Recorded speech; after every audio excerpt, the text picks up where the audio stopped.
Australia yang telah memberikan kesempatan kepada kami tim materi 1 untuk menampilkan. Baiklah, saya di sini sebagai moderator Alia Maharatu Bakri, penyaji yaitu Mas Faisal Pamungkas, pembahas 1 Mbak Jokorda Istri Noviani, pembahas 2 Laverda dari Suara, dan juru kamera Muhammad Ridho Rosyid. Yang dimana akan membahas tentang skripsi yang berjudul Keberhasilan Problematik Solusi dan Dampak Kegiatan Taksir Reform Budidaya Ikan Koi oleh Transmigran. Langsung saja kepada penyaji dipersilakan untuk menyampaikan materi.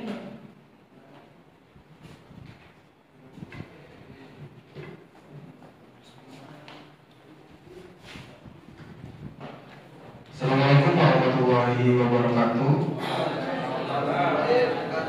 Selamat siang yang terhormat Bapak Aristiono dan rekan-rekan sekalian. Di sini saya akan menyampaikan terkait dengan pemaparan materi 1 dari menit 0 sampai 20 menit. Poin yang pertama yaitu peningkatan jumlah penduduk di Pulau Jawa membuat pemerintah harus melakukan langkah dalam pemerataan penduduk di luar Pulau Jawa dengan program transmigrasi. Hal ini sesuai dengan teori aksi yang mengharuskan pemerintah melaksanakan program transmigrasi agar terbentuk pemerataan penduduk. Kemudian poin yang kedua, dalam program transmigrasi, keterbatasan anggaran dan sarana prasarana membuat masyarakat tidak bisa berkembang.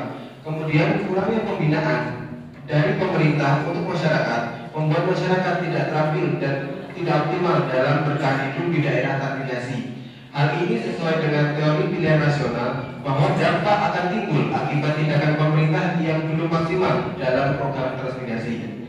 Kemudian yang ketiga, kolaborasi berbagai pihak menjadi kunci suksesnya program akses reform. Hal ini sesuai dengan teori struktural fungsional, bahwasanya peran setiap elemen akan membentuk keseimbangan. Dalam hal ini, peran semua lini akan membentuk kesuksesan dalam program reforma akses reform, khususnya reforma agraria. Kemudian, poin yang keempat, program akses reform berdampak positif terhadap ekonomi dan sosial masyarakat.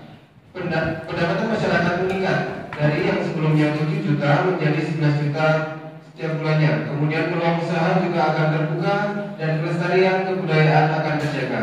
Hal ini sesuai dengan teori pilihan rasional bahwasanya dengan adanya program akses reform masyarakat akan terbantu dan meningkat taraf ekonominya. Kemudian poin yang terakhir, dengan dilaksanakannya program akses reform maka akan berdampak pada perkembangan wilayah. Terbentuknya produksi ikan koi dan pembangunan pasar untuk proses ekonomi masyarakat merupakan wujud dari dampak akses reform pada perkembangan wilayah. Hal ini sesuai dengan teori pilihan rasional bahwasanya suatu langkah akan membuat dampak, baik itu dampak positif maupun dampak negatif. Dalam hal ini dampak positif yang akan dirasakan oleh masyarakat. Terima kasih pemaparan dari saya. Saya akhiri. Wassalamualaikum warahmatullahi wabarakatuh.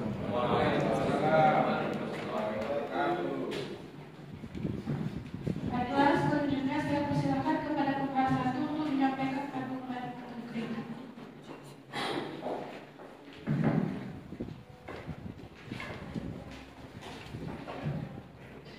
Baik, izin terkait apa yang sudah disajikan oleh penyaji.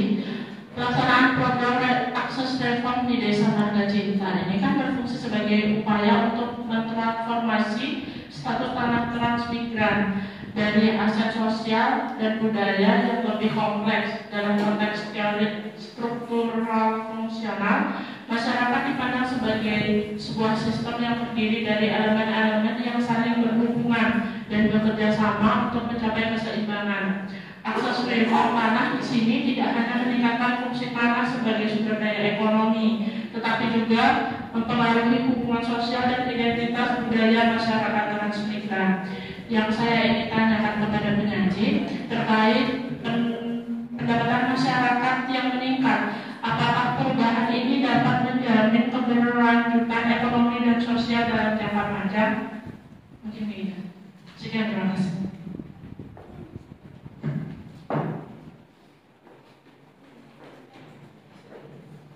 Baik, menjawab pertanyaan dari Mbok Novi terkait dengan apakah pendapatan masyarakat yang meningkat akibat adanya akses reform ini akan berdampak pada kelangsungan hidup masyarakat yang ada di sana. Jadi terkait dengan pendapatan tersebut memang akan membuat dampak jangka panjang yang dalam arti ini masyarakat harus juga mengelola terkait dengan pendapatan yang meningkat ini dengan pengelolaan yang baik terkait dengan pengelolaan keuangan. Jadi daya konsumtif masyarakat pun harus dikontrol. Kemudian peran pemerintah untuk mengedukasi terkait dengan investasi keuangan serta terkait dengan pengelolaan keuangan yang baik dalam berusaha juga menjadi daya dorong agar masyarakat dapat menggunakan peningkatan dari pendapatannya untuk kelangsungan hidupnya di masa yang akan datang. Terima kasih.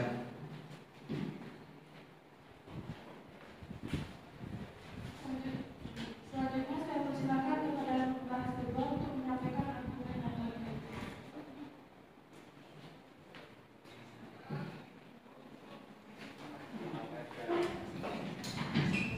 Baiklah, di sini saya akan membahas yang disampaikan oleh Penyaji. Saya akan membahas dari poin kelima, yaitu dengan dilaksanakan program akses reform itu kan akan berdampak pada perkembangan wilayah, terbentuknya produksi ikan koi dan pembangunan pasar untuk proses ekonomi masyarakat. Nah, hal ini sesuai dengan teori pilihan nasional, dengan yaitu sejumlah dampak mungkin terjadi di dalam sistem dari tindakan setiap faktor. Pertanyaan yang saya ingin tanyakan, apakah ada gunanya konsep atau manfaat selain melaksanakan program akses reform dalam budidaya atau produksi ikan koi? Terima kasih.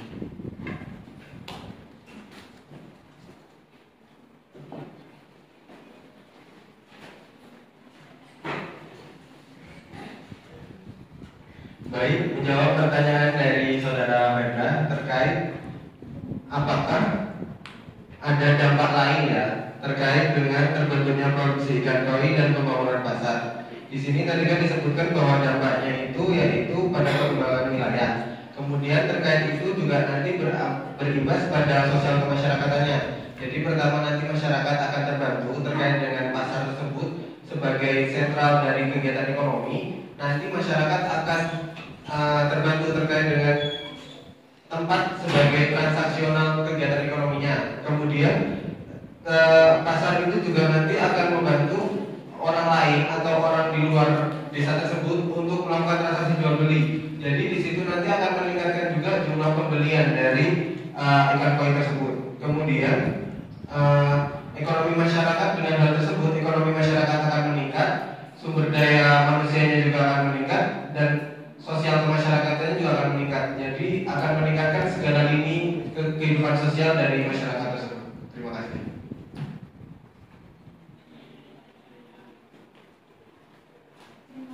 Terima kasih kepada Penyaji yang telah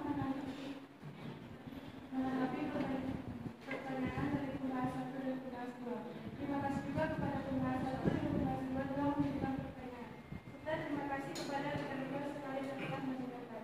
Saya akhiri. Wabillahi taufiq wal hidayah. Assalamualaikum warahmatullahi wabarakatuh.